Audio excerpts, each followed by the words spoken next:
Welcome to Action 242.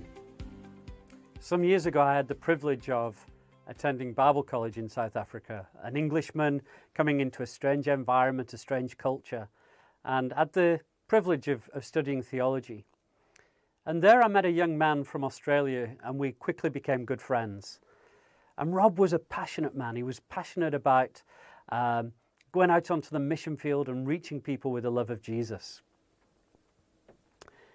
3 months later, Rob unfortunately contracted meningitis and passed away. And I was seriously confused. I was angry with God. I was confused. God, of all the people in the world, why would you take him away? This is a man who just wanted to live for you, who was passionate about reaching the lost, going into Africa as a missionary, and you've taken him home. Why? And God often doesn't give us answers. We, like Job, sometimes need to understand that while we don't have the answers, God is sovereign. But in this case, God did give us an answer. And it was interesting that as we were cleaning his room and packing his stuff away, we found his diary, his journal. And his very last entry was from John's Gospel, chapter 12, verse 24. Unless an ear of wheat falls to the ground and dies, it will stay a single ear of wheat. But if it falls to the ground and dies, it becomes a great harvest.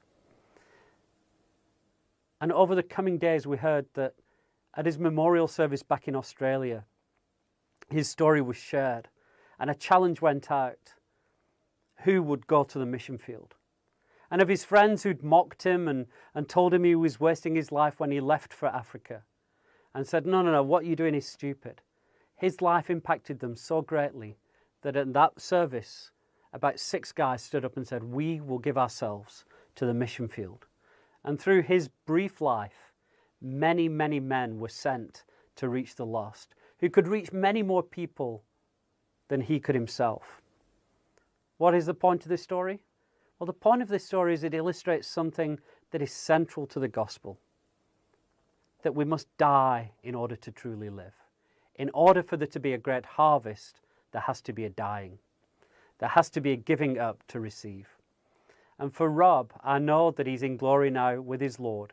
And he would be saying, if it cost me my life to spur people on to reach the lost, then that is a small price to pay.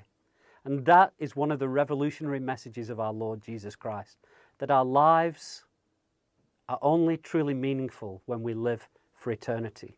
This world tells us to live for today, to make the most of today, to enjoy ourselves because that's all there is. Let us eat and drink, for tomorrow we die.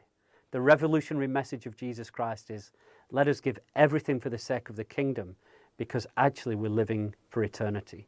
When we look at Acts 2:42 to 47, what we see is a picture of what it looks like when a community of faith is filled by people who are living for eternity. Let us be those who are willing to say, let my life, my ministry, my gifting, my calling, whatever it is, fall to the ground and die in order that God can create a huge harvest from what I have.